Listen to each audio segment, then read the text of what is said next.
Are UFOs real? Yes. I think that's unequivocal now. We've seen the federal government hold hearings about what they call UAPs, unidentified aerial phenomenon, or unidentified autonomous phenomenon, or whatever they're labeling it now, UFOs, unidentified flying objects. And while you've seen some former members of the military come out and talk about the TikTok, where they've got imaging software and imaging equipment that can target in something that's moving at a fast pace and be able to try to track it, but these things have crazy maneuvers and they're going all over the place. Are they from out of this world? If you recall, there was a report that came out not too long ago where essentially the Pentagon said it's still yet to be determined if it's foreign technology or if it's, from out of this world. But regardless, another agency has come out now with a forum. It was 4 hours long. There was a break in the middle. But NASA, the United States Space Agency, held a forum talking about these UAPs.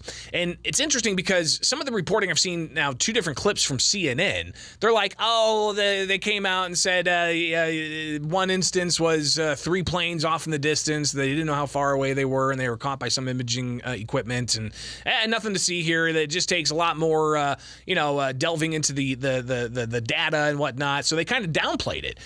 But they seem to completely gloss over this video from the NASA forum, which is just absolutely stunning.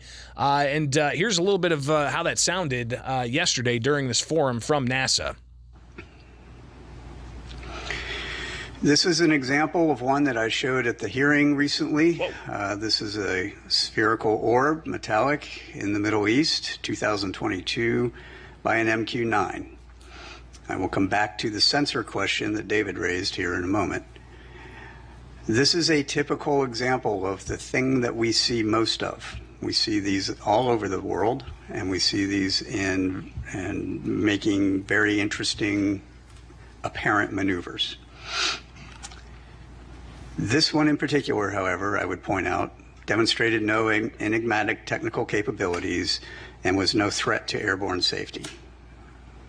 While we are still looking at it, I don't have any more data other than that. And so being able to come to some conclusion is going to take time until we can get better resolved data on similar objects that we can then do a larger analysis on. So again, they're doing larger analysis on this, and they say that this is something that they can't explain yet. And the video is just incredible. It shows this metal orb floating at a pretty high clip over part of the Middle East in 2022, and they said that this is enigmatic. I can't even say the word. This is typical of what they see across the world when it comes to these objects, these small spherical objects that are essentially flying overhead in places like the Middle East. What in the world? But that wasn't what was reported by CNN. There's something out there. I don't know what it is, but there's obviously something out there, and a lot more investigation is going to have to be done. It's 8 o'clock. Stay tuned. From the